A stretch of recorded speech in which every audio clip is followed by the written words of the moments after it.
Hi Amy, Ms. Sorensen here.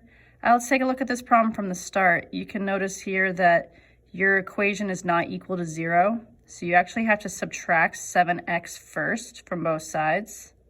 And when you subtract 7x from both sides, you can see, as I kind of erased it already, that these two things cancel.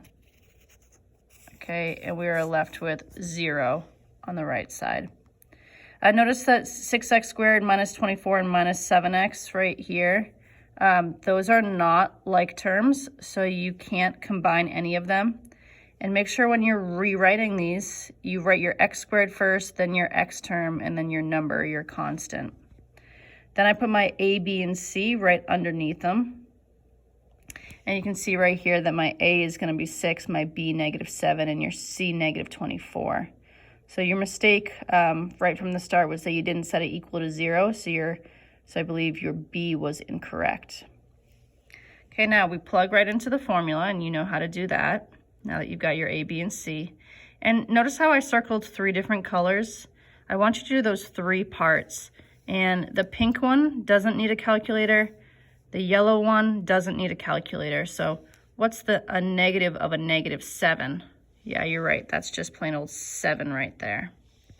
This, however, does go in your calculator, and I'll show you that in a second. But the yellow part, we know that 2 times 6 is 12, so that's just going to be 12 right there.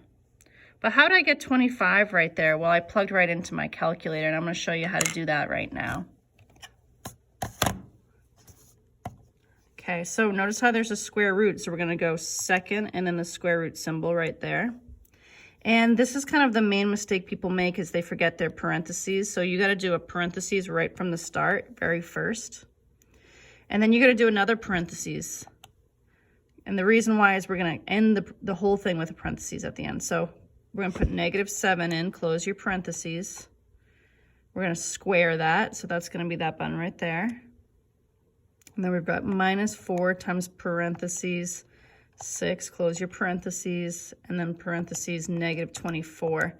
And make sure you use your negative symbol, not your subtract. And then, Amy, remember we put a parentheses right at the start, so I've got to close that parentheses again.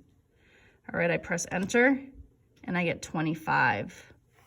So now I'm left with 7 plus or minus 25 divided by 12. Well, that becomes 7 plus 25 divided by, oops, I forgot my 12 here. Change that. So these are off, 1 second. Okay. So we've got 7 plus or minus 25 divided by 12. So we've got 7 plus 25 divided by 12. See how I have the plus here? Ooh, where's my pencil? I've got the plus here, and then here I've got the minus. So now if I'm doing 7 plus 25 divided by 12, so let's go over here. I'm going to put parentheses 7 plus 25 parentheses divided by 12. That's one of my answers right there. And then the other answer is going to be 7 minus 25. And you don't need parentheses here if you press enter and then divide that by 12. And that's your other answer. So your answer is 2.666 or -1.5. Hope that helped.